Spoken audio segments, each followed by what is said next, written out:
Serial वसुधा के आने वाले अपकमिंग ट्रैक में जहां पर हनुमंत की जिद इतनी ज्यादा बढ़ जाती है कि अब इस दिवाली के महाअवसर पर देव और वसुधा को घर में गृह प्रवेश करना ही पड़ता है, जहां पे प्रभात, दिव्या और अविनाश मिलके वसुधा का गृह प्रवेश करवाते हैं और जहां पे चंद्रिका कहीं काम की वजह से बाहर गई होती है, उसके एब्सेंस में हनुमंत के दिल की तसल्ली के लिए देव और वसुधा का गृह प्रवेश होता है।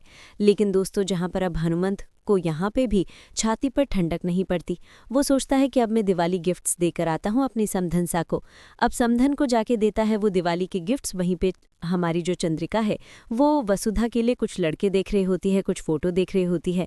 वो फ़ोटो से ही वो हनुमंत को दिखाती हैं और कहती हैं कि देखो, ये लड़का हमने वसुधा के लिए शॉर्टलिस्ट किया है, कैसा रहेगा ये लड़का वसुधा के लिए, उसकी शादी करवाने के लिए।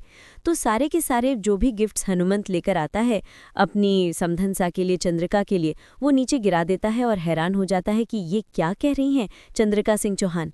ये चीज़ सुनते ही हनुमंत दौड़ा दौड़ा देव के पास जाता है और उसे ज़ोर से चांटा लगा देता है और कहता है कि आखिरकार ये मैं क्या सुन रहा हूँ चंद्रिका के मुंह से।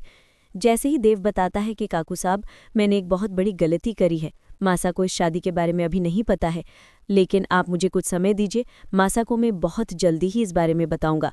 लेकिन ये चीज़ बिल्कुल नहीं सुनने को और समझने को राज़ी होता है हनुमंत और एक ज़ोर से चांटा लगा के अपनी वसुधा को वापस ले जाता है देव से दूर और कहता है कि वसुधा, चलो मेरे साथ, इस झूठे और मक्कार देव के साथ रहने की कोई ज़रूरत नहीं है। लेकिन दोस्तों, वसुधा अब अपने सुहाग को छोड़ के कहीं नहीं जाएगी। वो अपने पिता को मना कर देती है कि वो अब अपने सुहाग, अपने देवसा को छोड़ के कहीं नहीं जाएगी। लेकिन हनुमंत उसे ब्लैकमेल करता है कि अगर वो उसके साथ वापस नहीं गए तो वो चंद्रिका को सारा सच बता देगा और ये होने के बाद क्या होगा देवी हुकुम का हाल, वो तो जानती ही है।